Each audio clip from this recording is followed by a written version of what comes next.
नमस्कार दोस्तों, मैं हूँ सोनी और आज मैं फिर हाजिर हूँ एक लाजवाब रेसिपी के साथ। दाल की पकौड़ियाँ तो आपने बहुत खाई होंगी, मगर आज जो हम पकौड़ी बनाने जा रहे हैं वह आपको बहुत ही स्वादिष्ट लगेंगी।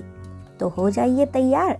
आज बनेगी उड़द की दाल के साथ फूल गोभी की ऐसी पकौड़ियाँ जिनको आप चाय के साथ खाएं या हरे धनिए की चटनी के साथ खाएं, टोमेटो सॉस के साथ खाएं, यह आपको बहुत ही मज़ेदार लगेंगी। एक बार इसको ज़रूर बनाएं और फिर हमें बताएं कि आपको यह पकौड़ियाँ कैसी लगी। जिसको भी आप यह पकौड़ी खिला देंगे वह आपसे बार बार मांग कर खाएगा और यही पूछेगा कि ये कैसे बनाएं। तो पकौड़ी बनाने से पहले फटाफट कर दीजिए वीडियो को लाइक, चैनल पर नए हैं तो सब्सक्राइब करके घंटी वाला बटन दबा दीजिए। तो आइए शुरू करते हैं। दोस्तों, हमने यहाँ करीब 500 ग्राम की एक फूल गोभी ली थी जिसको काट कर धो लिया है, और इधर हमने करीब 200 ग्राम उड़द की दाल रात को भिगो दी थी।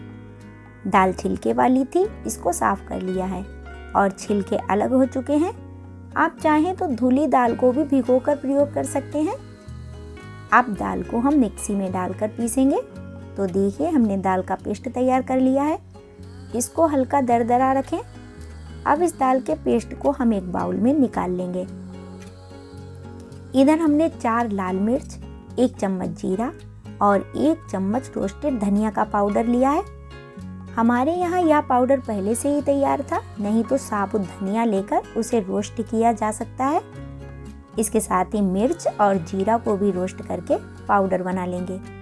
तो अब दाल के पेस्ट में आधा चम्मच हल्दी पाउडर, 2 चुटकी हींग, 1 चम्मच कश्मीरी लाल मिर्च पाउडर, नमक स्वादानुसार डालेंगे और इसके बाद डालेंगे हमारा बनाया हुआ मसाला। अब इसको अच्छी तरह से मिक्स कर देंगे। तो दाल का पेस्ट तैयार है। अब गैस चूल्हे पर कढ़ाई चढ़ाकर डाल देंगे सरसों का तेल। अब फूल गोभी के पीस को दाल में लपेटकर तेल में तलने के लिए डालेंगे। ध्यान रहे कि दाल बहुत गाढ़ी भी ना हो और बहुत पतली भी ना हो। जितने एक बार में तल सके हम उतने ही पीस डालेंगे, और जब तक यह एक तरफ से अच्छी तरीके से तल ना जाए, इन्हें ना तो हिलाएं और ना ही डिस्टर्ब करें, नहीं तो दाल छूटकर तेल में गिर जाएगी और पकौड़ियाँ टूटी फूटी बनेंगी। तो अब एक तरफ से पकौड़ियाँ तल गई हैं और अब हम इन्हें अच्छी तरीके से पलटकर दूसरी तरफ भी तल लेंगे।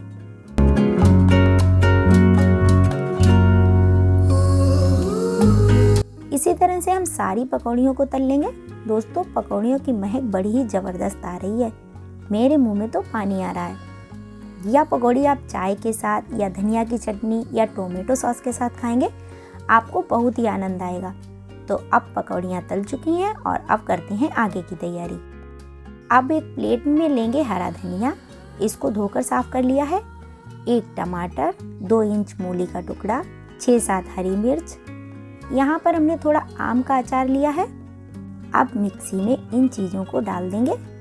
मूली को इस तरह से काट लें और टमाटर को भी काट कर डालें ताकि हमारी चटनी आसानी से बन जाए। तो देखिए, चटनी बन चुकी है और अब इन पकौड़ियों को सर्व करेंगे। धनिया की चटनी के साथ दही भी लेंगे। चटनी और दही के साथ यह बहुत टेस्टी लगेंगी। तो आप इन पकौड़ियों का आनंद लें और हमें कमेंट करके बताएं कि हमारी वीडियो आपको कैसी लगी। दोस्तों, हमारी वीडियो अच्छी लगी तो लाइक करें, चैनल पर नए हैं तो सब्सक्राइब करके घंटी वाला बटन दबाना ना भूलें। दुआ करती हूँ कि आप सभी स्वस्थ रहें, मस्त रहें और हमारी नई नई रेसिपी की वीडियो देखते रहें। इसी के साथ लेती हूँ आपसे विदा, फिर मिलती हूँ किसी जायकेदार और धमाकेदार रेसिपी के साथ। तब तक के लिए बाय बाय दोस्तों।